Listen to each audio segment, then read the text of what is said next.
Hey everybody, welcome back to another episode of FI DFS. Mega Roller 31 here to break down the 8-game slate for Wednesday, July 21st. Um, Kind of a nice slate in the fact that we don't have to worry about weather in any of these games, finally, after having a couple of games that we're looking forward to cancel over the last couple of days.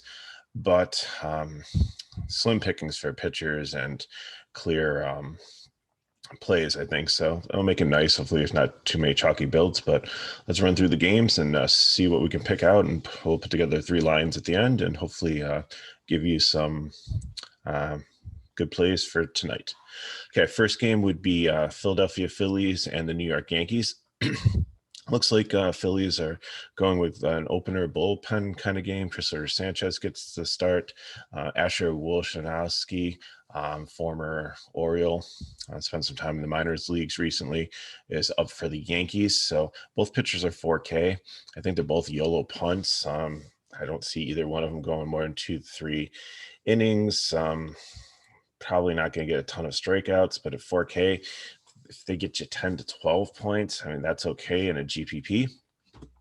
But it's not like there's like a Coors Field on the slate here, like you're trying to jam in a bunch of high priced bats. You can get some decent pitching in here and a 5-man decent stack for 3 teams that I'm looking at. So I don't think they're needed, but you can definitely probably play them, especially the Yankees. DJ LeMahieu was scratched last night. Judge and Urshela are still out with COVID, I believe. So you have some real random guys here in this Yankees lineup.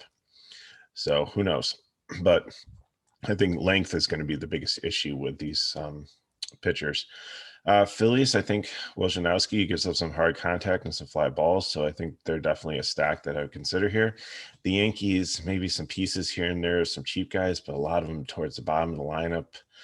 I mean, Gittins is like 2K first base against a lefty for maybe an inning or two. I think it's more punt fill-ins here for the Yankees than actual stack plays.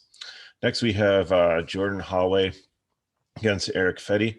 Holly hasn't been bad this year. I think he still would like to see him get more pitches. I think he's around maybe 75 to 80. So he's playable, but I don't know if I think he'd be another punt maybe to consider. I don't think you really need him tonight. Fetty, not really interested in, even though the Marlins keep on losing guys here. Jazz is on the IL now. Cooper is on the IL. Diaz, I believe, was scratched last night also. So just trying to find some players here. And 8-1, there's other guys that I'd rather pay a little bit more for, but he's in play if you're multi-entering. I just don't see that there's a lot of K upside here or that he gets more than 15 DK points. For bats, Marlins, again, if there's some cheap fill-ins you want to go after, I'm okay with that. Maybe like Panic if he moves up in the order with all the injuries, he might bat second. Lefty-righty matchup, I like that. Washington, they remain a cheap stack here besides Turner and Soto. Soto has done really, really well since the All-Star break. He said, my theory was like, don't play guys after the home run derby because they mess up your swing. But Soto actually says that he's been hitting like the ball on the ground a lot, and it actually helped him adjust his swing to hit the ball up. So that's why he's been having more success hitting home runs recently. So no problem there. Lefty righty matchup. If 5-6 is not a huge price to pay for him. So I'm okay if you want to play him in that one. Turner, some of the rest of these guys are cheap. So like Washington does make a nice, reasonable stack with the cheap guys plus the 2 5K guys works. Red Sox and Blue Jays. This one was canceled last night, but they're back in Toronto today. They're not in Buffalo anymore. So sorry, McKinley, you lost your hometown major league team. Back to the Bisons now. But Garrett Richards, we're still not going to play him. We're not going to play him yesterday. I think the Blue Jays bat-wise are like the top stack on the slate. I think they're going to show out there at home. They haven't been at home in like 2 years, so definitely a chance to go out there and do well. And Robbie Ray, even though he has struggled at times against righties, he's been a very solid pitcher recently. He's in really good form. I know the Red Sox with JD and Renfro and Kiki had 2 home runs like a couple days ago, and they put up a lot of runs. I I really think that Robbie Ray is probably my second favorite pitcher on the slate here. As for Boston bats, I think they make a nice GPP stack. If Ray is very popular and is struggling with control against the righties, but other than that, I more on the Toronto side of the game. If you're looking at the next game, we have Texas Rangers and Detroit Tigers. Jordan Lyles, I don't know. I'm scared to play against Detroit after Gibson. The other night, I thought, we locked him in all the lineups that we previewed. And I was about to put in the comments, hey, Darvish might be a good pivot. It would look like the weather's going to clear up. And I thought, no, it's not going to clear up. So stuck with Gibson, and I probably should have played Darvish because he got 0 points and Gibson lost 8. So I would have paid about the same money and got a better result there. But anyways, the bats helped us cash. So especially Boston. So, broke even, move on. But Jordan Lyles, I think he is serviceable against these guys out of all the low guys. I think I like him better than some of the 4K punts that we could throw out there, but a little bit better than Holloway against the Red Sox. But I'm not saying that you have to play him, but I think he can get you 12 to 15. So I think he's in play. Matt Manning on the other side, he's a good prospect. He's not as good as Mies, but this Detroit team has a lot of nice young arms. And I think that they're going to do well when they, like Boyd, when they finally come of age. But he's really not striking anybody out right now. He's really not getting the ball by anybody. He's trying to pitch to contact. And Texas is a high strikeout team usually, so I really like the Texas bats here. And honestly, they are my fill-ins for a lot of my lineups. Like Brock Holt at 2.6, Eli White at 2.4, Jaime Catcher at 2.2. I really like this team to fill in this situation. So I don't think they're going to strike out. I think they're going to get some hits. So these punt guys, I think, could really come to life. And I'm not looking for them all to hit home runs, but I'm looking for them to not get zeros.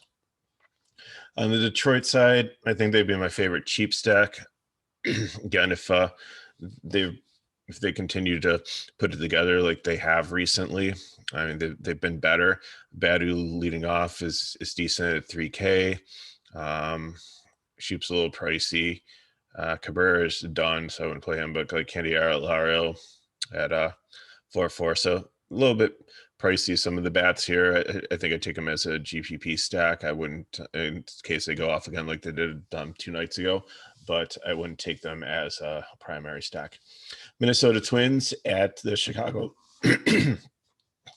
White Sox. Sorry, allergies are killing me this morning.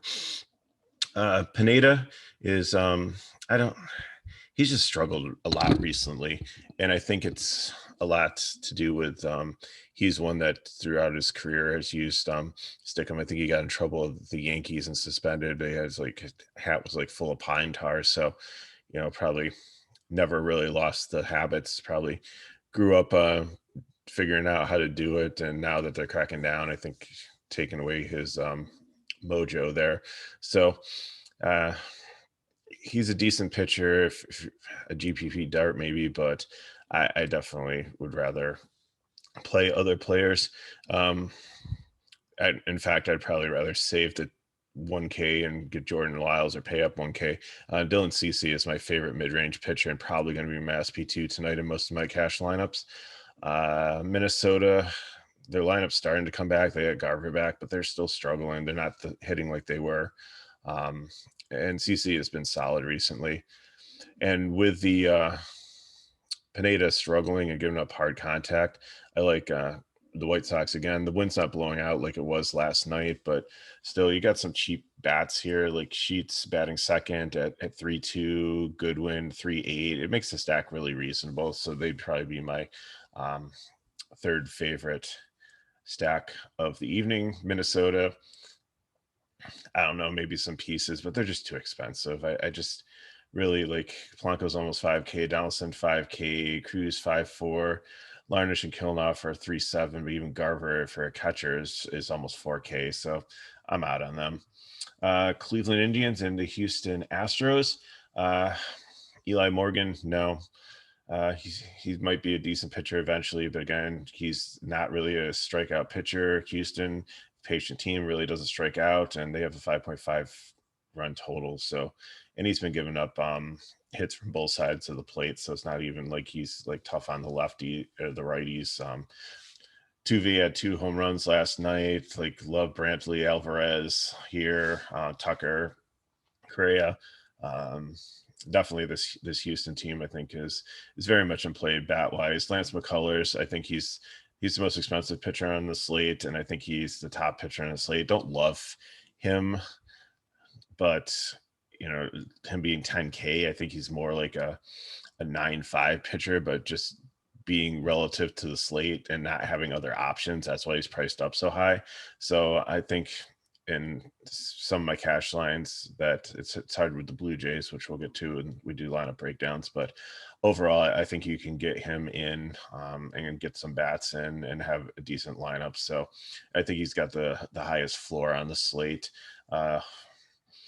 Cleveland struggled.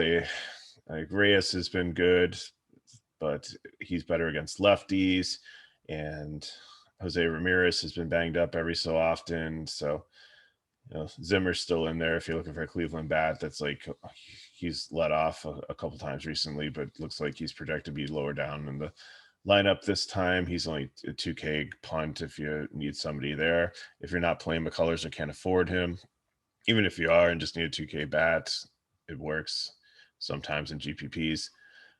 If he gets a couple hits and at 2K pays off his value, gets you who else you need, then that's perfectly fine.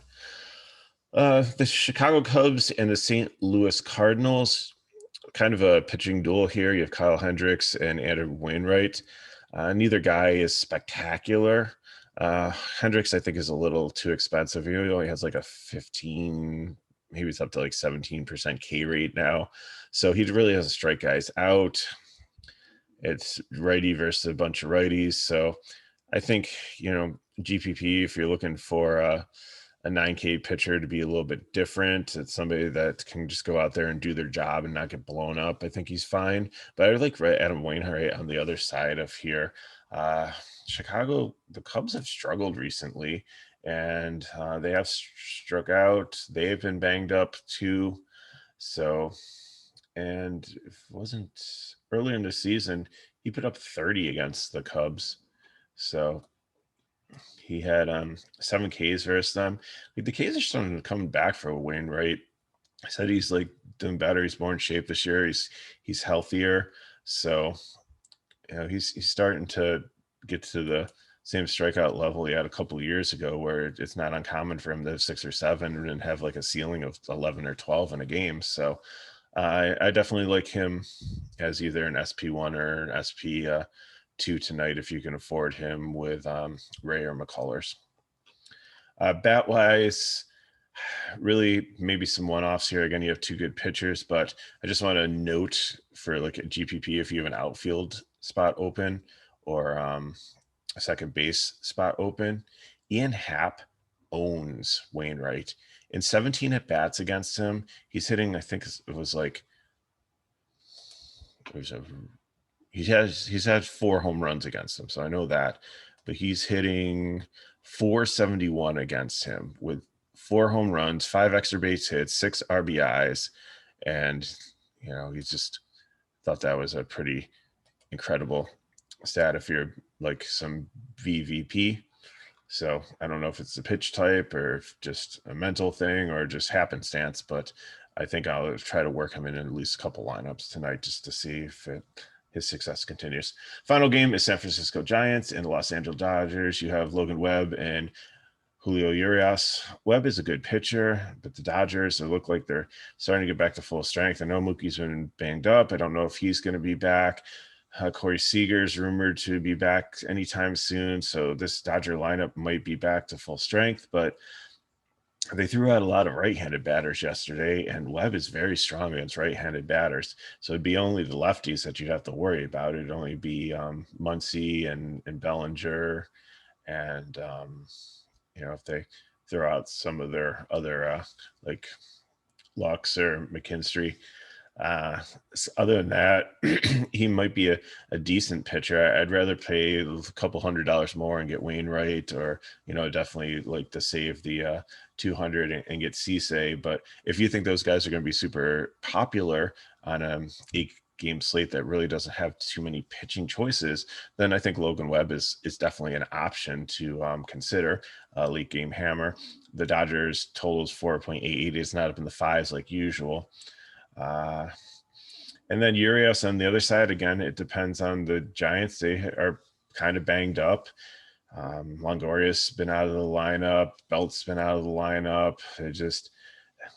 But they just keep on seeming to win. I mean, they lost last night 8-6. It was a close game, but the Giants, as of yesterday, before the game started, had the best record in baseball. So they've just been figuring out with the pieces that they have. And that's why I continue to love to stack them with the Boston Red Sox every single game.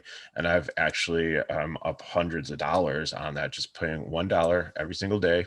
DK, it's a little bit harder because they don't have the all-day slate. On FanDuel, it's nice because you can throw them in the all-day, at least as both of them play during the day. It doesn't matter when the slate times are. If they're like one's an afternoon and one's like playing like really, really late at night, you can still play them in the same slate. So I kind of like that. But anyways, bat-wise, I think either one of these can be GPP stacks. Webb is good, Urias is good, but these are really good hitting teams. So especially maybe later on. I mean, both their bullpens are pretty decent too. So, but in GPP, the only reason I think they make sense is just because they've had some success this year, and pitchers can have a bad night, so anything happen. Gibson. So let's break down where we end up with like pitchers. So for pitchers, I think for the high priced ones, I like McCullough, Ray, and Wainwright the most. Urias would be my GPP pick. For medium range ones, Cisse and Webb are my favorite two up there, and Hendricks maybe for a GPP. I know he's 9K, but I would consider him like mid-range, like talent-wise compared to the other high guys. And then the low ones, Lyles, Holloway, I think you're really punting here. Wojnarowski and Sanchez in the Yankees and the Phillies game would be my YOLO plays. For stacks, Toronto, Houston, and the White Sox in that order would be my favorite stacks. I like Texas also. I think the Detroit picture can give up some runs, and they're very cheap, especially to fill in. For GPPs, Philly, Wojnarowski's giving up hard contact, so I think if he struggles, even though the Yankees have a good bullpen, if they get to him early and score a bunch of runs like Boston did in the situation against Toronto on Monday and put up, I think, 11 in like the first inning, then I think that's definitely makes him my favorite GPP. Boston, if Ray struggles with his contact, and then like I said, the Dodgers in San Francisco, possibilities. Detroit, if they continue to improve and do what they did to Gibson, and they're my favorite cheaper stack. Cubs against Wainwright, just for leverage, and they've been have some cheap pieces there too. And then Washington, Miami again have some cheap pieces also that I like. Okay, so let's look at some lineups and get you out of here for the day. So the first one that we will pull up and look at would be the Toronto build. So the Toronto build, if you start with McCullers and Cisse, and then for catcher, I'm going to take Heim from Texas. This might be dangerous because there's only two guys that are slated to start that are below like 2.5, and that's Heim, and there was another guy that was like 2.1, so you have to keep an eye on that. But I'm pretty confident that Heim will play. I like the fact that he's a switch hitter. He's batting fifth, and he's against he's got a matchup against a pitcher that he can hit. So I think he's going to be my favorite guy, and I certainly hope he plays there. So for the Blue Jays, I'm going to lock in Vlad. I'm going to lock in Hernandez and Springer. Welcome back to the party. You've had 3 straight games in the teens, so feel a little bit more comfortable playing you now. So that leaves me like, who are the other guys I'm going to take for my 5-man stack? I am out on Semien. he has been doing the same thing that I complained about Bichette doing, which is just like single digits. He is 5'6". I'm not paying that. I'm going to drop him. I'm going to put Bichette back in my lineup at 5-1. I think he's been a little bit more consistent there. And I'm going to finish it off with Grichuk. So doing this, I don't know. It doesn't leave me much money for second base and third base. And I don't think there's a cheap enough third baseman that's going to start that's going to make this work. So I'm going to have to drop down my pitching to either Urias or Wainwright. I'm going to keep Cisse there. And then that leaves me about 3K for second base and third base. So there's think about who I had talked about for cheap fill-ins in those positions, and it does make for a nice lineup. Now, if you do want to play Semien in your lineup, I'm fine with that. You can go up to Wainwright, but you would have to, or not Wainwright, you can go up to McCullers, but you're going to have to drop down to Lyles. So this is more of a GPP play, not a cash one. In order to get Semien in. So I would, if you want to play, so if you go McCullers, Lyles, I kind of like that. And then if you would drop, I drop Grichuk. So for third base and outfield, that gives you 2-6, and that's definitely a reasonable amount. You can get some nice bats in there, or drop down to Ray if you want to. There's different ways to flex it, but I would rather not play Semien and have Wainwright and Cisse as my pitchers. And I get a nice little team stack in there at second and third base. I think if you try hard, you can figure out who it's going to be. And that's how I'm going with the Toronto stack. So with the next stack, look at Houston. So Cisse and McCullers as the pitchers for this one. Heim as my catcher. And then I am taking Altuve, Correa, Alvarez, Brantley, and Tucker. I'm going to skip Gurriel in the stack. And that, again, leaves me first and third base. And once again, there is a team that the two players from that team that is in a good hitting situation be able to fill out that line if everybody plays, and we're good to go. And I like that one. And then the final one is if I stack the White Sox. With the White Sox, I can actually get in McCullers and Ray as the pitchers. Still keeping Jaime as my catcher, but I'm going Abreu, Moncada, Anderson, Goodwin, and Sheets. So it's a projected 1 through 5. And then that leaves me outfield and second base open and $3,400 to use. So I was able to get a nice combination of batters there. And I was pretty happy with the way that one ended up. So those are going to be my 3 builds that I'm going to consider for cash games. And for like GPP, I think I'm going to probably go with a Philly stack. So good luck, everybody. Thanks for watching. Subscribe to our channel so you know when our videos come out. McKinley 412 should have an early slate one too. So if you're looking for that, there's actually a pretty decent early slate today. And we're struggling to, hopefully the pitchers get announced. Last night when we were looking at it to do some preliminary research, they weren't out yet. So leave us some comments below. We love interacting with you guys. Hit me up on Twitter, Megalor31. I've enjoyed those interactions too. If just drop me a DM, ask me a question, or follow me, and we'll try to get you out information if these things change through the day, or if like a play completely changes, or weather situation develops, or there's a late scratch, COVID scare, things like that. So as much as we try to get these videos out early for you guys to start to research, we try to help you guys with updates also.